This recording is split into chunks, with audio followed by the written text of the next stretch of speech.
Halo sahabat wirausaha. Kalau mau serius jualan, kita harus suka nih berhitung. Jadi sebelum bahas remarketing, kita ngitung target dulu yuk. Pertama, hitung nih target penghasilan pribadi yang diharapkan dari bisnis kita. Misalnya, Mbak Sari ingin dukung ekonomi keluarganya dengan target penghasilan 2 juta per bulan melalui jualan online sayur organik. Kedua, hitung target profit atau keuntungan bisnis. Jika target penghasilan diambil dari profit usaha, harus ingat bahwa minimal kita sisakan 50% deh untuk diputarkan kembali dan kembangkan bisnis. Jadi, supaya Mbak Sari bisa ambil penghasilan 2 juta per bulan, maka ia perlu pasang target profit sekitar 4 juta nih per bulan. Ketiga, hitung target omsetnya.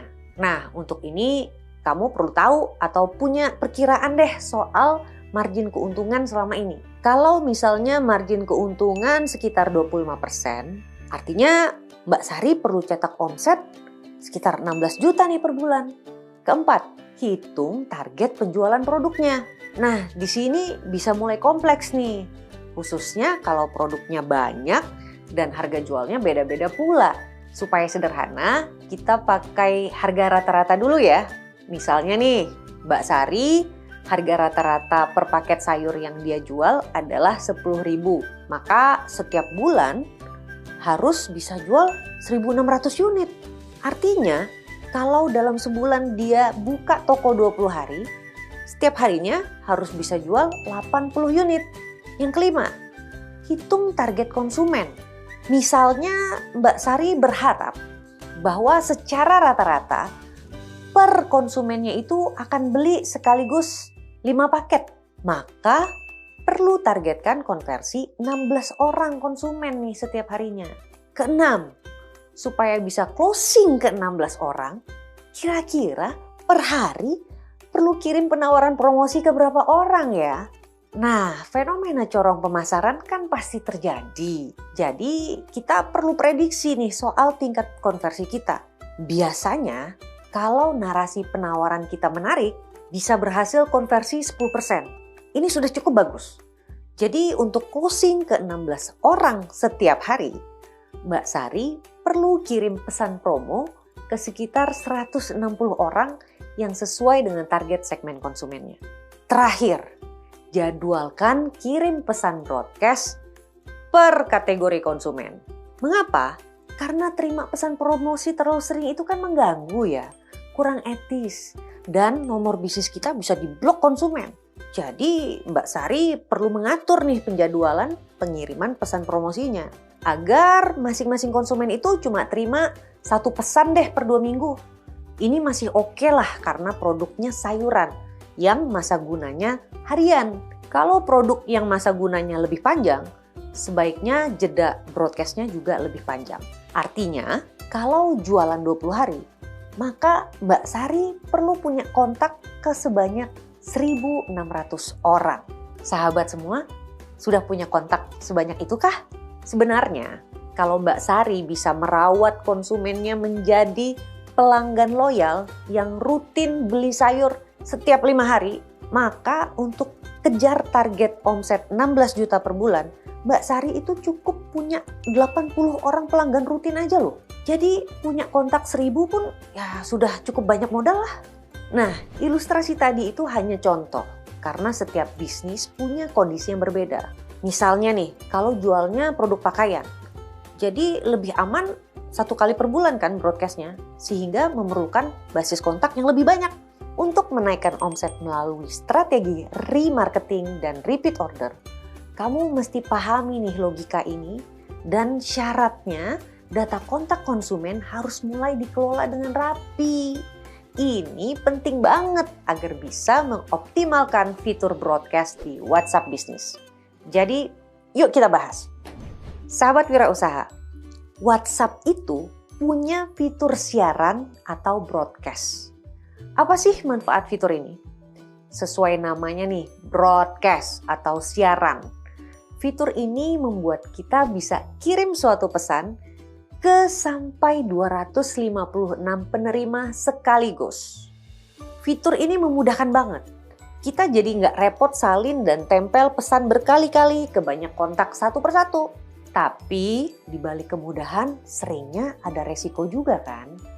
Bayangkan kalau semua orang bebas kirim broadcast di WhatsApp. Nanti yang ada WhatsApp kita penuh dengan pesan-pesan yang gak jelas kebenarannya. Mana yang fakta, mana yang fitnah, mana yang informasi, mana yang hoax. Bisa bahaya kan? Nah, untuk mencegah resiko ini, WhatsApp membuat peraturan sehingga pesan broadcast hanya bisa diterima oleh akun-akun WhatsApp yang juga menyimpan nomor akun pengirim broadcast di kontak si penerima. Misalnya nih, dari sebuah grup WhatsApp yang isinya sekitar 60 orang, Mbak Sari mengumpulkan dan berhasil nyimpan 50 kontak baru. Tapi kalau 50 orang tersebut tidak menyimpan kontak Mbak Sari, gimana? Jawabannya, 50 orang tersebut nggak akan bisa terima pesan broadcast dari Mbak Sari. Peraturan ini baik karena membuat pengguna WhatsApp tidak bisa seenaknya menyebarkan pesan. Walaupun berinteraksi di ruang digital seperti WhatsApp, kita tetap perlu nih memiliki etika dan tata krama. Makanya, untuk menjalankan strategi remarketing dengan fitur broadcast secara efektif, kamu perlu tahu tips ini. Pertama, kelola dan cadangkan data kontak konsumen. Untuk HP Android, gini nih caranya. Di aplikasi kontak, kamu bisa langsung lihat kan jumlah kontak yang ada di HP kamu. Untuk cadangkan semua data kontak ini, klik Manage Kontak, lalu sinkronisasi akun, tambah akun, masukkan deh email khusus bisnis kamu di sini. Lalu simpan deh. Kalau masih ada data kontak yang tersimpan di SIM card atau di memori HP kamu, move atau pindahkan saja semuanya agar tersimpan di email. Jadi kalau nanti kamu punya staf admin yang pegang HP sendiri, nggak repot tuh pindahin data kontak konsumen. Tinggal login aja ke email yang sama, maka data kontaknya akan langsung masuk ke HP itu. Kalau HP kamu pun hilang atau rusak, data konsumen akan tetap aman. Yang kedua, pasang deh target untuk tambah kontak dan optimalkan silaturahmi digital agar nomor bisnis kamu juga disimpan. Misalnya, setelah cek Mbak Sari baru punya 700-an kontak nih. Padahal untuk kejar omset tadi, ia butuh 1.600-an kontak. Gimana nih cara efektif nambah kontak sekitar 900-an? Pertama, lihat histori chat kamu. Periksa, sering chat sama kolega yang nomornya nggak disimpan nggak? Caranya mudah banget. Ke fitur pencarian aja, pilih fitur non-contacts. Muncul deh semua chatnya. Tinggal dicek satu-satu histori chatnya untuk menilai ini orangnya cocok nggak ya dengan segmen konsumen saya. Kalau iya, langsung simpan deh kontaknya. Yang kedua, kirim pesan perkenalan atau silaturahmi digital ke mereka. Baru kemudian ajak untuk simpan nomor kamu juga. Buat pesan yang sopan dan mengandung informasi berguna ya. Kirimkan juga file kontak kamu agar mereka nggak repot. Tinggal klik simpan aja. Ketiga, ulangi proses yang sama dengan mengamati akun-akun yang tergabung di WhatsApp group yang kamu ikuti. Untuk menambah kontak secara berkelanjutan, kamu bisa lakukan ini. Pertama, tautkan link langsung ke WhatsApp kamu di media sosial. Ini untuk memudahkan konsumen untuk chat. Dan kamu akan langsung dapat nomor mereka juga kan?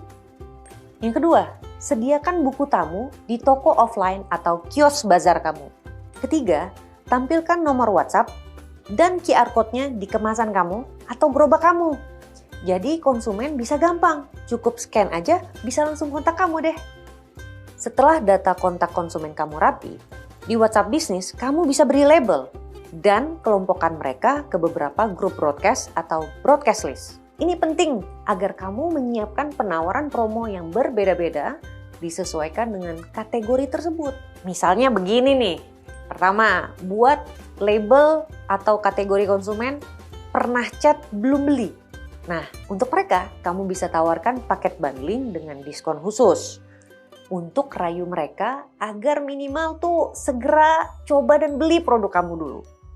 Yang penting, kamu tetap bisa tawarkan harga yang di atas biaya pokok produksinya. Contohnya begini nih, ongkos beli jamur kancing organik 5.000 per ons. Mbak Sari jual di harga 10.000 per ons.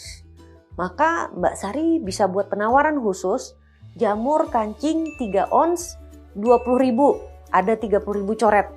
Jual di harga segini sebenarnya masih ada untung kan? Kalau tipis ya, cuma 5.000. Kedua, beri label yang sesuai dengan lokasi bisnis kamu. Jadi, kamu bisa kirimkan penawaran free ongkir misalnya. Karena mereka semua adalah konsumen di Depok. Tujuannya untuk meningkatkan frekuensi transaksi konsumen. Jadi, yang tadinya misalnya cuma beli 1 kali nih per bulan, jadi 2 kali per bulan. Syukur-syukur kalau jadi seminggu sekali. Yang ketiga, beri label misalnya sering beli Depok. Untuk kelompok konsumen ini, kamu bisa tawarkan voucher untuk produk baru atau yang jarang mereka beli. Tujuannya untuk meningkatkan volume atau nilai belanja mereka. Misalnya, walaupun belanja seminggu sekali di kita, tapi cuma beli sayur-sayuran hijau aja. Dengan voucher tadi, harapannya mereka jadi beli juga nih buah-buahan atau kacang-kacangan di toko kita. Kamu bisa berkreasi buat kategori-kategori lain berdasarkan lokasi, frekuensi beli, jenis kelamin, dan lain-lain. Intinya, 1 hari minimal ada 1 kelompok yang di-broadcast. Dan masing-masing kelompok ini hanya terima 1-2 broadcast saja per bulan. Jadi, nanti kamu bisa buat tabel jadwal broadcast list bulanan seperti ini nih.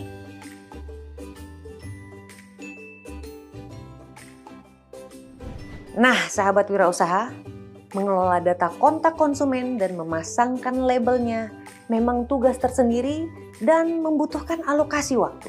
Tapi paling kamu tuh cuma perlu 20 detik aja kok per kontaknya. Karena hanya perlu melengkapi namanya, alamatnya, emailnya kalau ada, pekerjaannya kalau ada, dan beri label, misalnya terkait status loyalitasnya. Jadi, kalau ada 1.000 kontak, sekitar 6 jam aja kan? Dedikasikan 1 hari juga beres. Setelahnya, tinggal masukkan deh aktivitas untuk update dan simpan data kontak baru konsumen sebagai bagian rutinitas harian bisnis kamu. Kalau kontak konsumen kamu sudah lebih dari 10.000 nih misalnya, kamu bisa merawat remarketing via WhatsApp dengan menggunakan sistem Customer Relation Management WhatsApp Business API, di mana kamu akan bisa kelola sampai dengan 10 admin. Broadcast-nya bisa dibuat otomatis dengan menyapa nama masing-masing konsumen. Akunnya juga akan ada contreng hijau seperti ini. Karena perusahaan kamu memang akan diverifikasi dari legalitasnya, websitenya, dan juga kebenaran kepemilikan akun-akun digitalnya. Nah, layanan WhatsApp Business API ini layanan berbayar dan proses pendaftarannya harus melalui mitra bisnis service provider resmi dari WhatsApp. Itulah tadi bahasan soal fitur broadcast.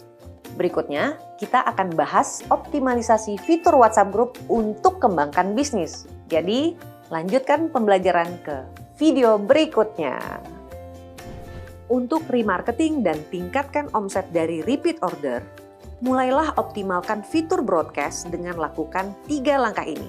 Tentukan target penghasilan dan implikasi jumlah kontak calon konsumen yang perlu dimiliki. Kelola data kontak konsumen dengan cadangkan ke email dan kelompokkan ke dalam kategori tertentu. Susun program promosi yang memberikan penawaran menarik untuk masing-masing kategori konsumen.